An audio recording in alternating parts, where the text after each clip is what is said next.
Sebelum lanjut, alangkah baiknya subscribe dulu channel Sukamdi ya guys.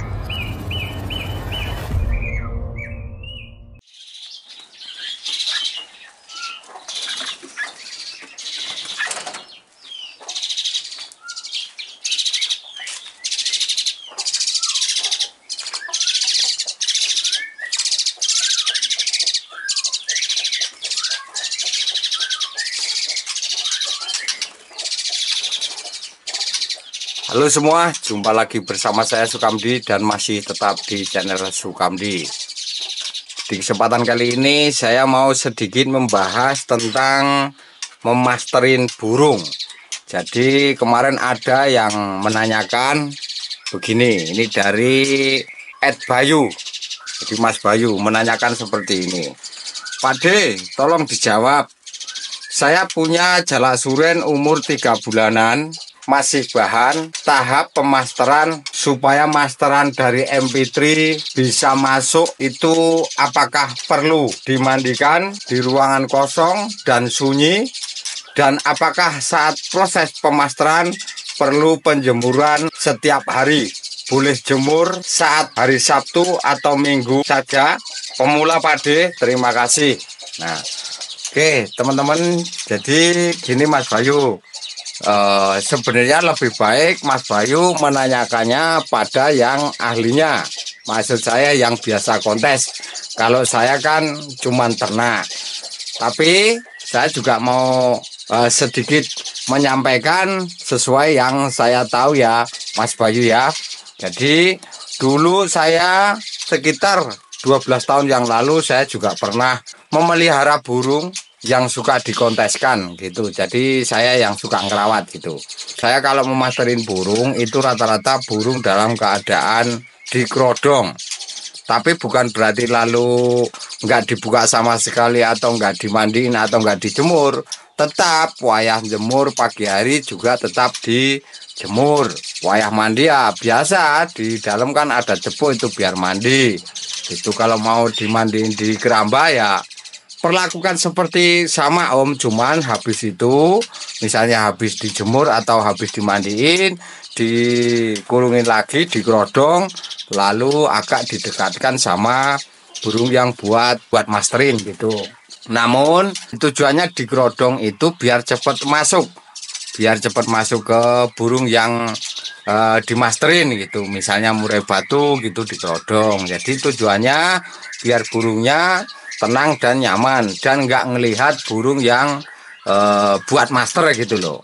Misalnya nggak dikerodong ya harus ditaruh di tempat yang agak tenang, memang tenang, nyaman, dan burung yang buat masteran itu jangan diperlihatkan kalau bisa, cuma harus dengar suaranya.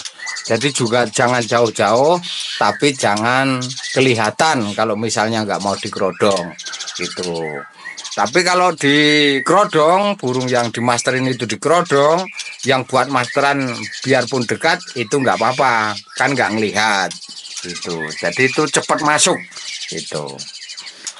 Lalu apakah harus ditaruh di tempat yang rame-rame seperti ini misalnya? Ya tergantung tujuan kita. Tujuan kita itu agar bisa masuk lebih banyak burung atau hanya satu persatu. Kalau satu persatu ya mesti ditaruh, jangan rame-rame seperti ini, maksudnya disendiriin, diberduain sama burung yang buat masteran itu loh Om gitu. Nanti kalau sudah masuk misalnya mau ganti atau diisi burung lain lagi, ya begitu lagi caranya.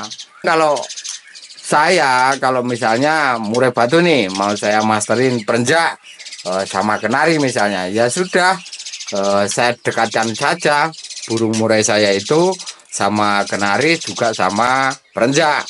Jadi nanti mana yang lebih dulu masuk tidak apa-apa. Nah, nanti kalau misalnya yang sudah masuk itu burung perenjaknya, burung kenarinya belum. Nah nanti burung perenjaknya baru dijauhin biar burung kenarinya itu bisa cepat terserap di otak murai itu.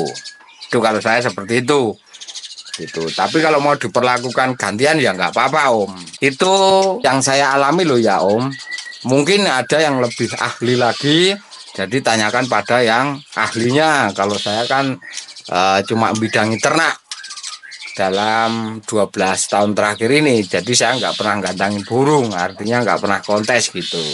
Toh seandainya di sini saya punya burung yang gacor, yang isian banyak itu saya nggak sengaja saja gitu. Jadi memang alami, nyerap atau masuk di otak murai itu secara alami sendirian gitu. Juga banyak burung ini jalak suren, apalagi dulu kalau jalak pito itu mudah sekali nirukan orang itu, karena saya sering sekali punya bisa niruin anak saya ketika manggil mamanya, misalnya mama mama gitu, itu sering banget. Atau buka pintu, nutup pintu, kan saya ada pintu besi itu yang kalau dibuka tutup itu suka bunyi ngekleng, bisa nirukan, mirip sekali itu. Jalak suren juga bisa, ada yang pandai seperti itu teman-teman. Jadi itu Mas Bayu kalau mau masterin ya wayah mandi tetap dimandiin, kalau wayah jemur ya tetap dijemur, enggak apa-apa. Yang paling cepat itu kalau keadaan, jadi misalnya habis mabung terus bulu sudah mulai tumbuh hampir mentok gitu, itu diisi cepat sekali masuk gitu. Dan kalau masterin burung itu memang harus yang buat master itu yang bener-bener recet dan gacor. Lalu burung yang mau dimasterin itu juga memang bagus mentalnya. Selain mentalnya bagus, memang otaknya itu cerdas gitu. Kalau asal-asal burung juga percuma saja gitu ya, Om ya. Contohnya murai batu. Enggak semua murai batu itu diisi mudah, ada yang memang IQ-nya itu rendah. Jadi misalnya diisi ya ada yang masuk cuman monoton, yang disuarakan hanya itu aja gitu. Ada yang begitu. Jalak suren juga begitu, Om. Jalak suren itu walaupun saya punya banyak itu, tapi jarang sekali yang punya ini yang bisa niruin segala macam hewan atau suara di sekelilingnya, itu jarang sekali. Jadi memang burung-burung tertentu, memang yang burung bagus karakternya, mentalnya bagus gitu.